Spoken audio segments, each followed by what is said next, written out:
guys, welcome back to my channel. It is Tuesday, August 25th, and I am officially 4 weeks post-op today, and I just wanted to do another update video. So if that is something that you're interested in seeing, then just keep on watching.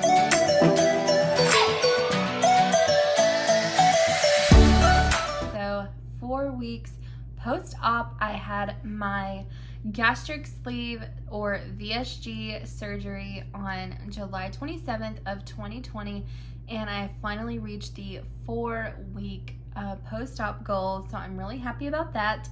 I've had a fairly easy recovery. I have only had one issue that I will talk about in a little while. I have talked about it previously in my other videos, but I will get to that in just a moment. I want to start off by saying that I am down 39 pounds.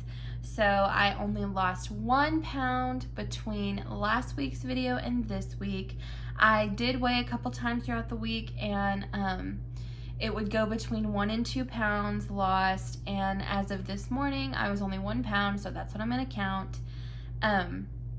Now, a lot of people that I have heard from say that sometimes around the 3 to 4 week mark you will hit a stall, but then again, some people say that a stall, or you cannot consider yourself being in a stall until you have not lost weight for a month or more.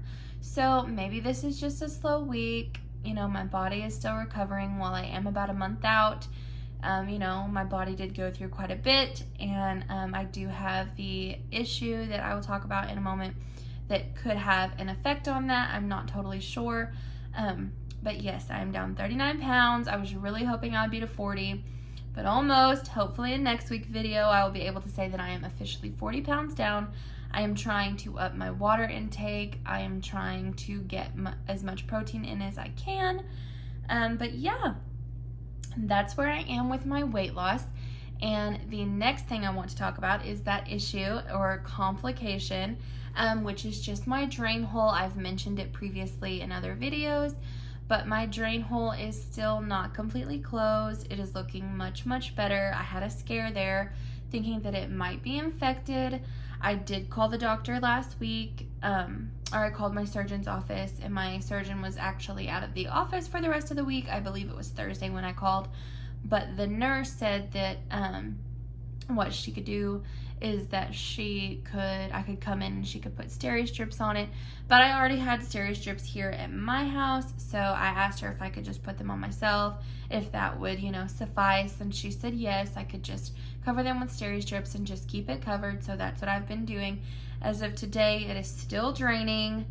I still have to keep it covered. I still have to wear steri strips on the part of the incision that did come back open. My drain hole itself has actually been open this entire time since they took it out, but there was the other part of that incision where the drain hole was inserted, or where the drain was inserted, that they had stapled closed, and I got those staples out at my 10-day follow-up appointment. And then at a day, I believe like 15 or 16, that actually did come open. I've just worn steri strips on that half of the incision, and that's all I can really do. There's really nothing they can do. I'm keeping it clean and dry. I'm changing my bandage every day. It is still draining, like I said, but that's what I can do for now. Hopefully, it will close very, very soon. It's looking like it's getting there. Where the two holes were, the drain hole itself and then the little hole that had opened up on the incision right next to it, you could see through it before this. I know that's kind of gross, but you could see through to either side, but you can't anymore, so it's getting much, much shallower. It's getting much better, and I have noticed that it is itching like crazy, so I'm assuming that is a good sign, a healthy sign that it is actually closing, so I'm really ready for that. Because once that is fully closed, I can get back on the treadmill.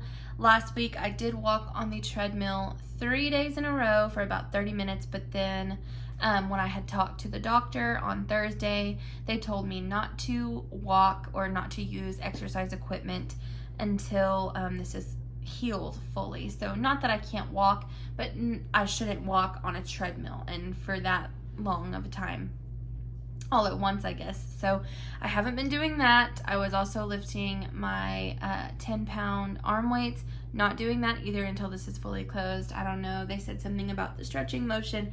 They don't want to rip it. It is on my side. I think I'm going to show y'all at the end of this video what my incisions look like now. I'm not going to show you the drain hole, but I will show you the bandage.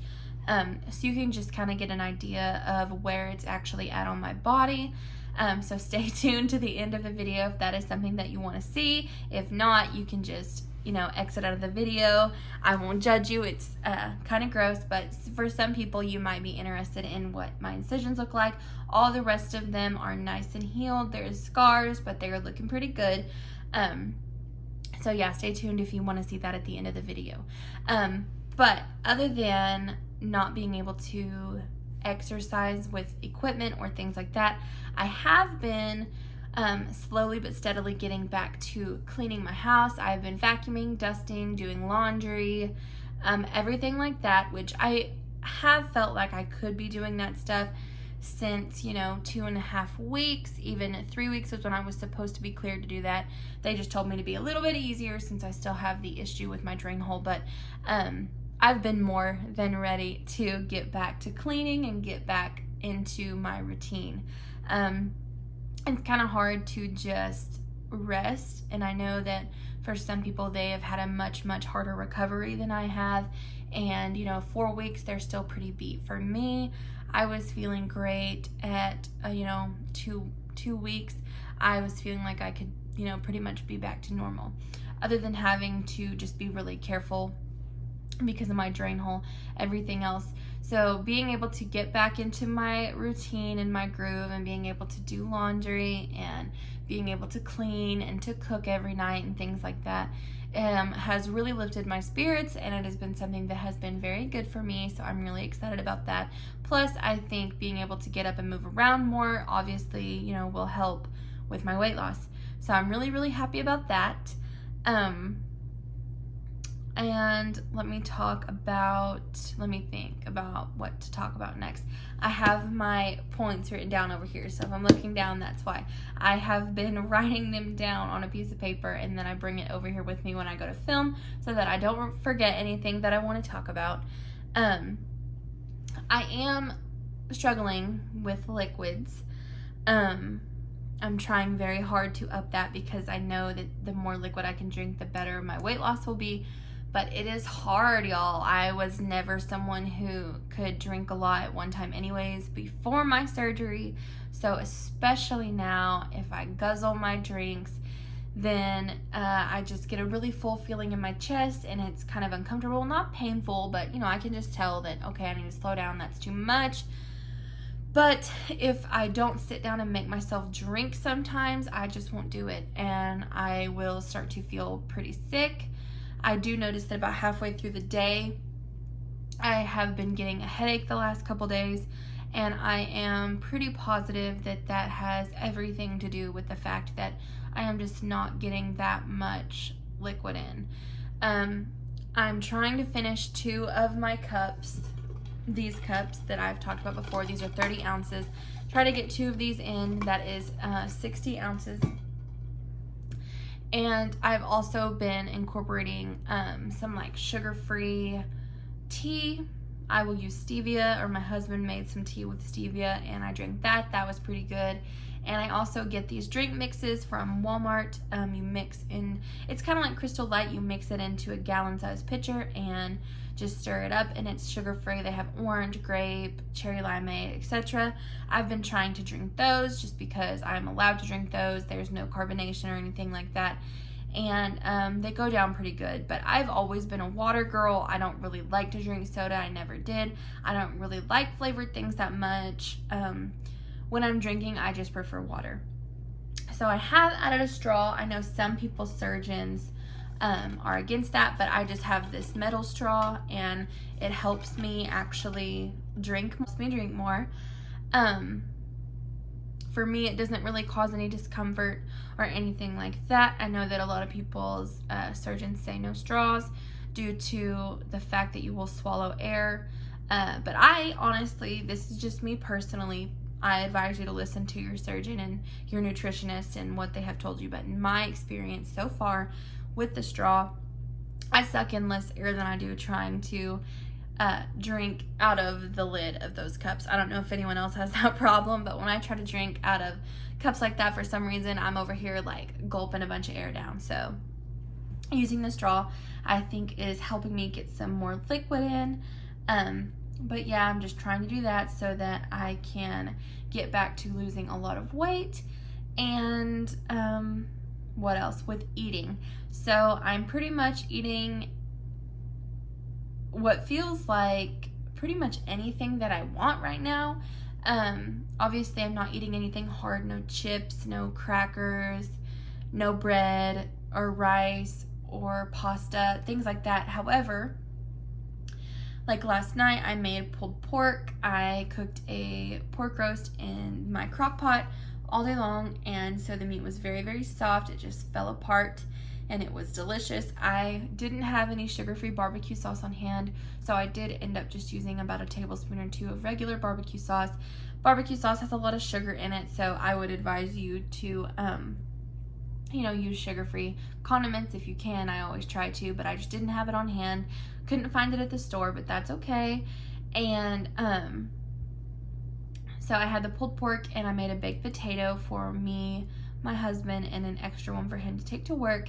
And all I was able to eat was about a 1/4 cup of the pulled pork and a half of a baked potato. So imagine a very small, it was pretty small, it was smaller than my fist, baked potato cut in half and then cut in half again. That's about the size that I was able to get down. I did put butter and salt and pepper and a little bit of cheese on top and let that kind of melt and get melty. It was really, really yummy. It certainly filled me up. I was good to go. I feel like I can eat very well. I don't really get sick or anything like that, and I feel like I can eat a lot. I know that I'm staying below my carb goal and my calorie goal and everything like that, which I was never given a specific calorie amount to stay under or anything like that. But this is just what I choose to do. This is what has always worked best for my body. But I try and keep my carbs under 35 a day. 25 and 35 is about what I usually stick to, and I do try and keep my calories below 900 if I can. I was told that I need to eat more than 600 calories a day, which I don't really have a problem doing. I'm usually more than able to eat more than 600 calories. For breakfast and things like that, I really like to eat like a scrambled egg and a piece of sausage, and I've been able to get most of the sausage down and most of the egg down, so that's been going really good. I do use the app Carb Manager. I keep that on my phone, and I can track every single thing that I have ate for the day. I can track my breakfast, lunch, and dinner, and that has been working good for me because at the end of the day I can see exactly how many calories I've taken in. I can see how many carbs I've taken in, how much protein, and how much fat. So I really like using that. I did use that before my surgery as well when I would do other diets and things like that. I just downloaded that back to my phone, and it is a great tool in my opinion. There are other apps as well where you can track your macros, but for me, that works for me. That's what I know, so that's what I use. I was never given a specific calorie amount or anything like that. I just know that I'm supposed to eat more than 600 calories. But for me and my body, I just try to stay under 900, and if I can get to around 800, I feel much better. So, but I am, like I said, I am eating pretty much anything I want. I'm able to eat meat just fine. I've had no problems with chicken, pork, or beef. I'm not a seafood person. I don't really like to eat any seafood. I never have, so that is not something that I've tried or probably will try.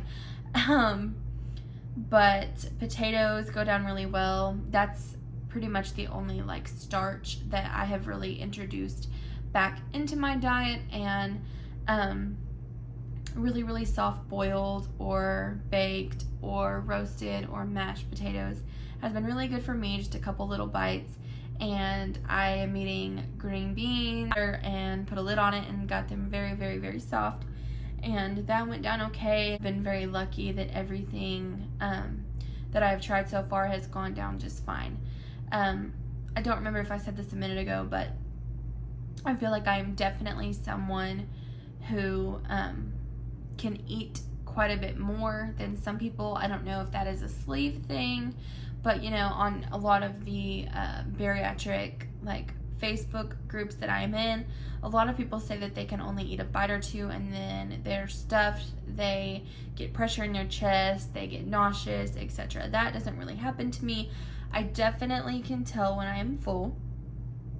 There is pressure in my belly or there is pressure in my chest, but I try to stop myself before that ever happens, and I've been doing pretty good about that. The hardest part is eating too fast. That has been my struggle this week, is that sometimes I'll just sit down with my husband and we will talk as we eat dinner, and I will just take a couple bites in a row, and then next thing I know, I'm like, whoa, okay, I need to slow down, need a minute. And you know, that is something that I will just have to keep working on, and eventually I'm sure that I will be able to pace myself without even thinking about it. But yeah, other than that, my 4-week post-op update, that's about it. I have been feeling really, really great. I'm really doing well getting back into my routine. I am able to eat most things that I want to eat. No problem with that. I'm taking my vitamins. And yeah, the most important thing to me right now is just getting in my water and trying to stay on my protein so that I can hopefully lose a lot more weight. That's pretty much it. Thank you so much for watching. Stay tuned for the next clip because I am going to show you guys my incisions. But yeah, that's pretty much it. Thank you so much for watching. I hope you enjoyed this video. I hope that these videos are making some of you feel better about your journey, whether you are looking into having the surgery, are in the process of having the surgery, or you have had the surgery and you are doing this with me. I really appreciate all the support. I know I said this last week, but I just want to say it again because I seem to have a lot of positive feedback from these videos. I really, really appreciate the support. It means so much to me, and I can't wait to make more videos like this for you guys. And once again, thank you so much for watching. I hope you enjoyed this video. Stay tuned, and I will show you my incisions in the next clip. Bye, guys. Hi, guys. We are here in my bathroom. I just wanted to show you guys my incisions and what they are looking like. So I'm just going to lift up my shirt, and as you can see, I have one here, one here, one here, and then I did have one right there. This is where my drain hole is. It is on the side. It's in a very annoying spot. If I wear my pants up like I like to, it covers them. If I'm riding like in the passenger seat of my car, then it definitely rubs there too, which is really annoying. But it's getting pretty close to healing. But yeah, that is where my incisions are. I will flip the camera around so you can get a better look. Yeah, this is another view of my incisions. Here is where the drain hole is. You can see these steri strips poking out. And then here is an incision. Here is an incision. The little dots that you see are from where the staples were. That is the third one right here. And then the final one is right up here. As you can see, that's where they fixed my hernia. But yeah, they're looking pretty good. The only thing is we just got to get this guy healed.